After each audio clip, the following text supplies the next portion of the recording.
Nous voulons te rendre grâce pour cette nouvelle opportunité que tu nous donnes de nous retrouver ici. Merci Père parce que la présence de chaque personne ici est le témoignage, Seigneur, que tu as fait une œuvre dans le cœur de chacun. Parce que les hommes de ce monde sont en train de se livrer aux choses qui correspondent à leur nature. Et notre nature, à nous qui est la nature du Père, nous a attirés ici, Père. C'est pour ça que nous te prêtons toute notre attention. Père, donne-nous une oreille exercée pour saisir ta parole, pour capter ta pensée. Seigneur, je prie aussi pour moi-même afin que tu me donnes la grâce de la dispensation au nom de Jésus. Amen. Amen. Mais tu peux te tourner vers quelqu'un et lui dire tu es la gloire du Seigneur. Bien, mais ce n'est pas un rituel. C'est une parole prophétique que tu renouvelles. Dis à la personne qui est à côté de toi, tu es la gloire du Seigneur. Tu es la gloire du Seigneur. Amen. Et nous bénissons le Seigneur pour ça. Parfois l'apôtre Paul dit qu'il est venu voir les chrétiens avec l'infirmité dans la chair. C'est-à-dire que son corps n'était pas complètement en état, mais son esprit était dans la disposition de communiquer quelque chose. Est-ce que quelqu'un a été béni ici depuis ces 2 jours? Est-ce qu'il y a quelqu'un qui pense que le séminaire-ci est un séminaire entièrement à part, qui n'a rien à voir avec tout ce qu'on avait fait avec? Amen. Oh bien aimé, ça me réjouit le cœur de savoir qu'on a fait un pas de plus. Amen. Sur la révélation du nom de Jésus. C'est un exercice que je n'ai pas fait. Mais sinon, j'aurais pris ma Bible et simplement noté tout ce qui est fait au nom de Jésus. Et comme ça, je serais venu ici vous demander de me dire la seule chose dans la Bible que vous voyez dans le Nouveau Testament qui n'est pas fait au nom de Jésus. Vous allez voir finalement qu'il n'y a rien que l'Église doit faire sans le nom de Jésus. Tout ce que l'Église fait, elle le fait au nom de Jésus. Est-ce que quelqu'un a constaté ça ici? Dans Luc 24, il dit que le pardon et la rémission des péchés seront prêchés dans toutes les nations. Le pardon et la rémission des péchés en son nom seront prêchés dans toutes les nations, à commencer par Jérusalem. Donc vous voyez, le pardon, la rémission des péchés, tout ce qu'on va faire là, ce sera en son nom. Les malades sont guéris en son nom. Paul va jusqu'à dire que nous devons faire tout au nom du Seigneur. Donc tu dois même manger au nom de Jésus. Amen. Tu dois marcher au nom de Jésus. Amen. Tu dois boire au nom de Jésus. Amen. Mais qu'est-ce que cela signifie effectivement? En toi de fond, qu'est-ce que cela représente? Cela représente simplement la prolongation de la doctrine de la substitution. C'est-à-dire que quand Jésus est devenu nous, pour que nous devenions lui, vous voyez, et qui nous a amenés à la croix pour mourir avec nous, depuis ce temps, nous avons cessé d'exister. C'est Jésus qui existe. Amen. C'est pour ça que le christianisme commence par la mort. Si quelqu'un veut venir après moi, qu'il renonce à lui-même, qu'il accepte d'abord sa mort. Amen. Est-ce que quelqu'un me comprend? Qu'il accepte d'abord sa mort. Donc Paul pouvait dire que ce n'est plus moi qui... Moi je ne vis plus, c'est Christ qui vit. Donc quand je viens vers vous là comme ça, c'est Jésus qui est venu en vous. Dans la personne de Paul que je suis. C'est Christ qui s'est déplacé jusqu'à vous. Est-ce que quelqu'un me comprend ici? Amen. Donc c'est Jésus qui est venu. Amen. Donc bien aimé dans le Seigneur, je prie le Seigneur de nous donner après ce séminaire de marcher dans la conscience de cette vérité. Amen. Nous avons dit que vous ne pouvez pas échouer au nom de Jésus. Amen. Vous ne pouvez pas marcher dans la confusion au nom de Jésus. Amen. Vous ne pouvez pas marcher dans l'humiliation au nom de Jésus. Amen. Est-ce que quelqu'un me comprend? C'est-à-dire que dans votre véritable personne, c'est la réputation de Jésus qui est engagée. Amen. Parce que le nom d'une personne, c'est sa réputation. C'est pas vrai? Amen. Quand vous voulez salir Samuel Eto'o, est-ce qu'il a besoin de là? Vous allez simplement écrire une mauvaise chose en mettant son nom dans la presse. Là, il voit son nom. Il sait que cela s'adresse directement à lui. Là où son nom est invoqué, c'est lui qui est interpellé à cet endroit-là. Là où le nom de Jésus se trouve, la réputation de Jésus se trouve à cet endroit. Amen. Jésus est engagé dans cet endroit-là. Amen. Amen. Mais ce soir, nous allons parler de l'utilisation du nom de Jésus. Amen. Amen. Parce que le nom de Jésus n'est pas une incantation. Ce n'est pas une formule magique que nous devons mettre à la fin de chacune de nos prières pour avoir la garantie que nous allons recevoir l'exaucement. Et c'est la raison pour laquelle beaucoup de personnes invoquent le nom de Jésus mais n'obtiennent pas de résultat. Je tiens à vous dire qu'avant d'invoquer le nom de Jésus, vous devez d'abord marcher en son nom. Amen. Pour ceux qui étaient là depuis 2 jours, ils comprennent ce que cela veut dire. Amen. Et nous allons parler de l'utilisation du nom de Jésus. Et nous allons parler des œuvres qui sont faites au nom de Jésus. Hier, tout le monde était là. Nous avons vu ensemble la différence entre Jéhovah et Jésus, n'est-ce pas? Amen. Pourquoi Jéhovah devait devenir Jésus? Pourquoi on ne peut pas être sauvé au nom de Jéhovah? Pourquoi celui qui a le Père n'est pas sauvé? Vous êtes sauvé quand vous avez le Fils. Quelqu'un compris ceci, hein? Amen. Voilà. Tant pis pour ceux qui n'étaient pas là. Pourquoi le... Amen. Pourquoi Dieu dit que son nom c'est Jéhovah de toute éternité? Vous voyez, pourtant Jésus, c'est un nom qui a commencé quand l'incarnation s'est passée. Pourquoi Dieu a changé de nom? Dieu a laissé Jéhovah pour devenir Jésus. Il est resté dans Jésus. Dans Jean au chapitre 14, Jésus dit que le consolateur, l'esprit de vérité que le Père enverra en mort, le nom du Saint-Esprit, c'est Jésus. Amen. Vous ne savez pas ça? Amen. Jésus dit qu'il est venu au nom du Père. Amen. Mais est-ce que Jésus a dit que le Père s'appelait qui? Hein? Quand il marchait tous les jours, est-ce qu'il a dit que le Père porte tel nom? Les apôtres lui ont posé la question, qu'arrête de nous laisser dans le suspect. Le Père c'est qui? Tous les jours je vais vers le Père. Hein? On a vu tout ça ici déjà, n'est-ce pas? Voilà, Philippe lui a dit que coucou Jésus, montre-nous le Père. Cela nous arrête de tourner autour du pot. Jacques dit le Père, celui le Père, ainsi de suite. Dis-nous que voici le Père. On sait maintenant que voici Jésus, voici. Chacun aimerait séparer Jésus du Père comme ça. C'est plus facile, n'est-ce pas? Ça rend l'équation plus facile. C'est ça que les Trinitons ont bien trouvé. On met Jésus sur le Père, là, on met le Saint-Esprit là. On négocie bien avec les trois. Comment vous pouvez séparer un homme de sa parole? Comment vous pouvez me séparer de ma parole? Moi et ma parole, nous sommes un. Là où ma parole se trouve, c'est moi qui suis là-bas. C'est vrai? La parole de Dieu, c'est Dieu. Amen. Il est la parole de Dieu. Amen. Amen. Et nous avons vu tout ça ici hier. Et certaines personnes ont commencé à comprendre pourquoi les témoins de Jéhovah sont tous perdus. Amen. N'est-ce pas? Amen. La Bible dit que celui qui a le Fils a la vie. On n'a pas dit que celui qui a le Père. Hein? Et le Fils n'était pas révélé avant. On connaissait la part. Le Fils a commencé à être révélé à un moment bien précis dans l'histoire. Quand l'ange est venu dire à Marie dans Matthieu 1 que tu enfanteras un fils à Joseph, tu lui donneras le nom de Jésus. C'est lui qui sauvera. Ce n'est pas n'importe quel Jésus. Voici Jésus le Sauveur. C'est lui le Fils. Et nous connaissons tous qu'un fils est né à qui? N'est-ce pas? Voilà. Et on a vu tous ensemble ici hier que quand Jésus disait qu'il était le Fils de Dieu, pour les autres, ils comprenaient ce que Jésus voulait dire. Ils savaient que Jésus n'était pas en train de dire que Dieu a accouché un fils, ainsi de suite. C'est une autre manifestation de Dieu. Est-ce que quelqu'un me comprend? Donc Jésus n'est pas, comme quelqu'un a dit, un être qui vivait dans le ciel, que Dieu a envoyé en mission sur la terre. Il est la parole faite chair. Une existence antérieure qui s'est manifestée dans une nouvelle dimension. Amen. Et cette parole est venue jusqu'à nous. Amen. Amen. Amen. Amen. Est-ce que quelqu'un aime la parole ici? Amen. Oui, bien. La Bible dit que la communication de notre foi doit devenir effective par la reconnaissance de toute vérité bonne. Donc, nous devons apprendre à accepter ce que Dieu a accepté, à reconnaître ce que le Seigneur a reconnu. Vous savez, Jésus dit dans Jean 14, verset 13, il dit, celui qui croit en moi fera les œuvres que je fais, et il en fera de plus grandes. Donc Jésus était prophétiquement en train d'annoncer qu'il y a une génération. Et vous savez, il fera les œuvres que je fais d'abord, et il fera de plus grandes.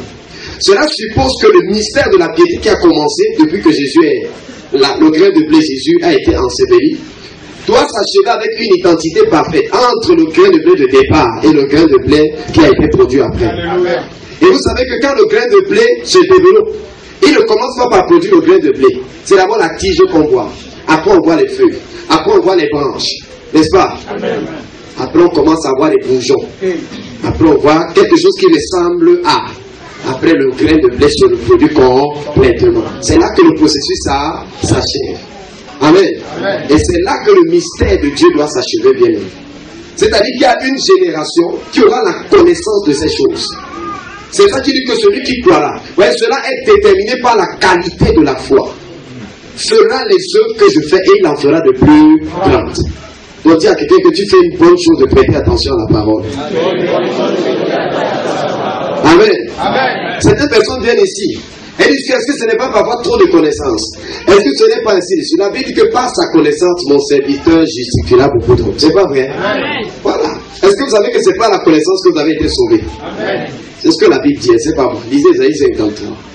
La Bible dit que si mon peuple est détruit, c'est parce qu'il lui manque la révélation. La révélation, c'est la clé de tout. La Bible dit que l'église de Jésus est bâtie sur la révélation de qui il est. C'est tout. Donc vous ne pouvez pas aimer Jésus bien aimé au-delà de ce que vous savez de lui. Amen. Donc la qualité de votre foi est tributaire de la qualité de votre révélation. Est-ce que quelqu'un me comprend? C'est pour ça que je vois des hommes et des femmes ici qui marchent dans nos réponses. Est-ce que c'est vrai? Pendant que les autres luttent. Amen. Quand ils finissent de lutter, vous marquez seulement les pas, vous avancez. Amen. Et ils se posent la question, est-ce que vous êtes même encore chrétien? Parce qu'ils ne vous voient pas bagarrer comme eux, n'est-ce pas? Ils ne vous voient pas lutter. Et ils se demandent si c'est toujours le même Jésus. Parce que je ne sais pas quel Jésus ils ont connu. Amen. Amen. Amen. Dis à quelqu'un que tu n'es pas n'importe qui. Amen. Nous voyons dans Jean chapitre 16 au verset 24. Donc notre intervention de ce soir aura environ 3 articulations. Et nous sommes quand même à la fin du séminaire. Amen. Donc excusez-moi, je vais vous parler selon la capacité que j'ai là maintenant. Jean chapitre 14, Jean chapitre 16, verset 24. Vous avez trouvé? Jean 16, verset 24. Et les disciples sont tous mélangés. Je ne sais pas dans quel camp vous vous trouvez. Amen. Amen. Faites attention. Parce que la foule, après avoir mangé le pain, participe aussi à la crucifixion. Quand il a dit que vous voulez qu'ils disent que Barabbas, pardon, laisse Jésus. C'est la même foule là. Amen. Amen. Qui dit crucifiez-le? Mettez le clou sur ces mains-là qui nous ont donné le pain qu'on a mangé. Parce que quand on expliquait les choses hier, vous n'étiez pas là. Vous n'étiez pas là. Quand quelqu'un va dire que c'était la fausse doctrine, tu vas dire que le type là nous égare. Tu étais là-bas où qu'on l'expliquait. Pour que tu sois capable de dire à la personne tu n'as pas bien compris. Amen. C'est parce que tu n'étais pas là. Bien que je t'explique. Parce que moi j'avais compris. Amen. Amen. Dis à quelqu'un que soit un vrai disciple. Oui, bien aimé. Une personne ne vous trompe. Je disais aux gens là-bas à l'église dans le matin que quand nous venons à l'église, nous courons. Les gens courent après tout. Les gens sont pressés. Les gens sont occupés. Vous êtes même occupé par quoi? Vous courez même après quoi? Vous poursuivez même exactement quoi? Vous n'avez jamais posé cette question. Voilà, qui monte, qui descend, qui monte, qui descend, qui monte, qui descend. Le diable a même montré aux gens en Europe partout que c'est comme ça la vie. Monter, descendre, monter, descendre. Les gens ne s'arrêtent plus. Hein? Monter, descendre. Vous êtes ici pourquoi? Vous pensez que vous êtes ici parce que vous allez construire les maisons, avoir les boutiques et tout et tout. Comme ça, à la fin de votre vie, vous saurez que vous avez quand même laissé votre signature sur la terre. Non, bien. Amen. Amen. Il y a une raison fondamentale pour laquelle Dieu a fait toutes choses. Amen. Est-ce que vous savez que Dieu a créé le temps simplement pour que dans le temps, nous puissions lui donner l'opportunité d'exprimer tout ce qu'il est. Amen. Pour que nous puissions le connaître. Amen. Amen. Le fait que Dieu existe ne suppose pas qu'on le connaisse. Amen. Pour qu'on le connaisse, il faut qu'on entre en action avec lui. Amen. C'est pour ça que Dieu nous crée. Lui-même, il est esprit. Il fait de nous des esprits capables de capter la personne qu'il est. Capables de l'entendre, de le comprendre, de le saisir. Oui, bien aimé. Je voulais simplement te dire que la première raison pour laquelle tu es ici, bien aimé, c'est pour, sur cette terre, c'est pour avoir une intimité avec Dieu. Une relation de qualité avec le Seigneur. Amen. Elle est priorité à tout. Elle est priorité à ton désir de réussir dans la vie. Elle est priorité à ton désir de réussir, je ne sais pas, même dans le ministère. Est-ce que quelqu'un me comprend? Amen. Ta communion avec Dieu passe avant tout. Amen. Est-ce que quelqu'un me comprend? Amen. Dieu ne nous a pas créés pour le travail. Dieu ne t'a pas créé pour chercher l'argent. Dieu ne t'a pas créé, bien aimé, pour autre chose. Dieu t'a créé pour lui-même. Donc quand tu t'occupes de tout et que tu négliges Dieu, bien aimé, tu as tout raté. Est-ce que quelqu'un me comprend? Amen. Tu es comme un appareil qui ne fonctionne plus pour les raisons pour lesquelles le fabricant l'a fabriqué. Est-ce que quelqu'un me comprend dans cette vie? Jean 16, verset 24. Vous l'avez trouvé? Amen. C'est-à-dire, jusqu'à présent, vous n'avez rien demandé à mon nom. Demandez et vous recevez afin que votre joie soit parfaite. Et jusqu'à présent, jusqu'à ce moment où nous posons, vous n'avez rien demandé à mon nom. Et je me pose la question. Parce que quand nous lisons dans les Écritures, nous voyons bien que les disciples étaient envoyés au nom du Seigneur, n'est-ce pas? Amen. Ils ont même vu quelqu'un quelque part qui est en train de chasser les démons en son. Nous savons plus ce gars, il invoquait ton nom. Il disait au nom du Seigneur Jésus, sors. Et les démons partaient. Les disciples dans Luc 10 au verset 17, quand ils sont revenus, parce que Jésus les a envoyés en mission 2 à 2, ils ont dit au Seigneur que les démons même nous sommes soumis en ton. Mais maintenant, d'où vient-il que Jésus leur sorte que vous n'avez encore rien demandé à mon nom? Je suis convaincu que les gens qui étaient là hier comprennent. Amen. Amen. Je ne dis pas ça pour vous choquer, vous qui êtes venus là aujourd'hui seulement. C'est la vérité, non? Je vous ai expliqué hier que Jésus, quand il marchait sur la terre, son nom n'avait pas la même autorité qu'il a acquis après la résurrection. Amen. Amen. C'est ça qu'on a dit qu'il a hérité d'un nom d'autant plus supérieur aux anges, n'est-ce pas? C'est ça que la Bible dit que le Père lui a donné le nom qui est au-dessus de tout. Il a eu ce nom à un moment bien précis. Il n'a pas toujours eu le nom qui est au-dessus de tout nom. Le nom de Jésus n'a pas toujours été le nom qui est au-dessus de tout nom. Le nom de Jéhovah était au-dessus de beaucoup de noms dans certains domaines. On a appris ceci hier, non? Mais il y avait un domaine là-bas, le domaine que Satan avait circoncis. Ici, le nom de Jéhovah ne passait pas là-bas. C'est Satan qui régnait là-bas. Et il régnait là-bas au nom d'Adam. Est-ce que quelqu'un me comprend? Amen. Mais Jésus a dit conquérir tous ces espaces-là. C'est ça qu'on dit maintenant qu'à la mention de son nom, tout genou fléchit, en haut dans le ciel. Donc dans le nom de Jéhovah, bien aimé, vous voyez que l'autorité est incomplète. Elle est incomplète, bien aimé. Je vais vous expliquer tout ça ici hier. Que Dieu a choisi d'opérer comme ça, de fonctionner comme ça, de créer des agents moraux libres, capables d'exercer leur propre choix, de se déterminer. Et de créer leur propre couloir, ce qui n'est pas le couloir de Dieu. Est-ce que quelqu'un me comprend? Oui. J'ai expliqué tout ça ici hier. Vous voyez encore la différence, non? Entre les deux noms. Mais dans le nom de Jésus, non seulement il est Jéhovah, mais il est Jéhovah qui est allé à la conquête du monde perdu. Il est Jéhovah qui a récupéré le lieu de la mort, là où le diable avait l'autorité. C'est pour ça que maintenant, dans l'univers tout entier, il a l'autorité complète et parfaite. Amen. Et cette autorité, il ne l'a pas dans le nom de Jéhovah, c'est dans le nom de Jésus. Amen. C'est pour ça que c'est le nom qui est élevé au-dessus de tout. Amen. Maintenant, regardez, ce nom n'était pas aussi élevé avant que Jésus n'ait rencontré le diable. Il n'était pas aussi élevé. On peut dire que le nom de Jésus était égal au nom de Jéhovah avant que Jésus n'accomplisse l'œuvre de la croix. Est-ce que quelqu'un me comprend? Puisque pourquoi il a été nécessaire pour Jéhovah de se révéler dans la personne de Jésus? Parce que Jésus, c'est Jéhovah qui nous sauve. C'est ça, non? Amen. Pourquoi Jéhovah a dû devenir un sauveur? Il a dû devenir un sauveur parce qu'il n'y avait pas d'autre sauveur. Il est devenu lui-même le sauveur. Quelqu'un me comprend, n'est-ce pas? Amen. Donc, comprend donc pourquoi Jésus dit jusqu'à présent. Parce que jusqu'à présent, vous n'avez pas encore vécu la totalité, les enfants du completeness. La plénitude de ce que le nom-là signifie en réalité. Et justement, Jésus aussi n'avait pas encore fait tout ce qu'il fallait pour que ce nom-là ait tout le poids qu'il devait avoir. Amen. Il dit jusqu'à présent, regardez quand nous lisons la suite, il dit jusqu'à présent, vous n'avez encore rien demandé à mon nom. Demandez et vous recevrez afin que votre joie soit parfaite.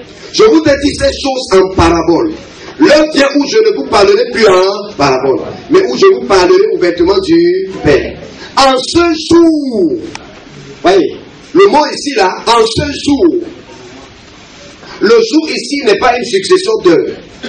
Vous comprenez? Le jour ici est le début d'une nouvelle réalité, l'introduction d'une nouvelle saison, d'une nouvelle dispensation. Comme par exemple la Bible parle du jour du Seigneur. Quand on dit le jour du Seigneur, on ne peut pas dire que Dieu a pris pour lui, ou le Seigneur a pris pour lui. Le jour du Seigneur parle simplement de l'avènement du Seigneur, de la manifestation du Seigneur. Le Seigneur dit ici qu'en ce jour, donc il y a un jour qui est prévu, où vous allez maintenant utiliser ce nom. Amen. Amen. Pour l'instant, le nom là est un instrument dont vous vous servez. Vous n'avez encore rien demandé en ce nom. Vous faites les choses par ce nom. Amen. C'est un instrument. Quand vous dites au nom de Jésus, Amen. Amen. Les démons reconnaissent quand même que Jésus c'est le fils de David. Amen. Amen. Et le gars là connaît bien l'alliance de Dieu avec Abraham. Bien, quand Jésus marchait en Israël, il chassait les démons par la révélation qu'il avait. C'est pour ça que la Bible dit dans le livre de Luc que celui-ci aussi est une fille d'Abraham. Parce qu'aucun enfant d'Abraham ne devait marcher dans la captivité. Parce qu'Abraham a signé un accord avec Dieu qui faisait de sa descendance, bien aimé, les partenaires de Dieu. Donc c'était un camp dans lequel Satan n'avait pas le droit de mettre les pieds là-bas. Mais même les fils d'Abraham ne le savaient pas. Est-ce que quelqu'un me comprend? Donc c'est dans ces noms-là que Jésus aussi opérait. Quand il a dit à Zachée, celui aussi est un fils d'Abraham. Le salut est entré dans la maison de cet homme parce que lui aussi est un fils d'Abraham. Donc Jésus agissait comme étant un bon fils d'Abraham, qui connaissait l'alliance, qui connaissait ce qui est contenu dans les dispositions du contrat entre Dieu et Abraham. Est-ce que quelqu'un me comprend dans cette salle? Mais Jésus lui-même, son nom allait acquérir une autorité, allait acquérir une puissance. Il allait accomplir quelque chose. Oui, l'alliance d'Abraham l'a introduit aussi dans l'humanité. Parce que par cet accord, il fallait qu'un descendant d'Abraham arrive. Vous comprenez? Et qu'il soit l'accomplissement de la promesse que Dieu a faite à Abraham, selon Galates 3 au verset 16. Il avait dit que la promesse a été faite à Abraham et à sa postérité, n'est-ce pas? Et Paul nous dit par la révélation que cette postérité, c'est la personne de Christ. Donc il est tenu comme le fils d'Abraham. Quand on dit fils d'Abraham, Jésus lui-même explique. Parce que Jésus dit qu'avant qu'Abraham ne fût, moi je suis, n'est-ce pas? Et on a dit que mes gars, tu n'as même pas encore ces 46 ans. Tu as vu Abraham comment? Comment tu peux être antérieur à ton grand-père? Comment tu peux être le grand frère de ton grand-père? Comment ça peut se passer? Amen. Vous comprenez? Ils n'ont pas compris. En fait, Jésus est en train de dire, questionner un peu la nature de cette filiation. Quand on dit que je suis le fils d'Abraham, qu'est-ce qui se passe dans votre intelligence? Comment vous comprenez ça? Un peu comme un jour lorsqu'il a demandé que de qui le Messie est-il fils? L'autre a dit le fils de David. Il dit aussi le fils de David. Pourquoi David dit alors que le Seigneur dit à mon Seigneur? Comment tu peux appeler ton fils mon Seigneur? Alors que c'est toi qui l'es. On dit que personne n'osa plus jamais lui poser de questions. Parce que cette question était trop compliquée. Amen. Oui, bien aimé. Mais l'alliance de Dieu avec Abraham l'a introduit aussi dans l'humanité. Vous comprenez? Maintenant, quand il est venu, il a fonctionné dans cette alliance. Il est venu comme un simple homme. Et comme tous les descendants d'Abraham, il devait connaître la mort. Mais il n'est pas fils d'Abraham génétiquement. Il est le résultat, la conséquence de l'alliance de Dieu avec Abraham. Amen. La conséquence du contrat que Dieu a passé avec Abraham. C'est-à-dire que quoi? Cette alliance a donné naissance à quelqu'un qu'on appelle Jésus. Est-ce que quelqu'un me comprend?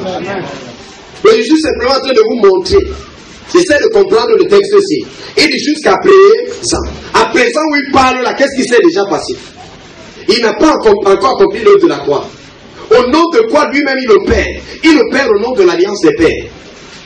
En cet endroit-là. Il n'a aucun droit légal de revendiquer une autorité suprême. Parce que la terre a été donnée aux fils des hommes. Selon le psaume 116, verset 15, n'est-ce pas? La Bible dit que les cieux sont les cieux de l'Éternel, ou bien les cieux appartiennent à Dieu, et la terre appartient aux fils des hommes. Et la Bible dans le psaume dit que Dieu a donné à l'homme la domination sur toutes les œuvres de ses mains. Donc, l'autorité sur la terre était exercée au nom d'Adam, pas au nom de Jésus. C'est pour ça que quand le diable récupère, il devient lui l'autorité maintenant. En fait, l'autorité avec laquelle Satan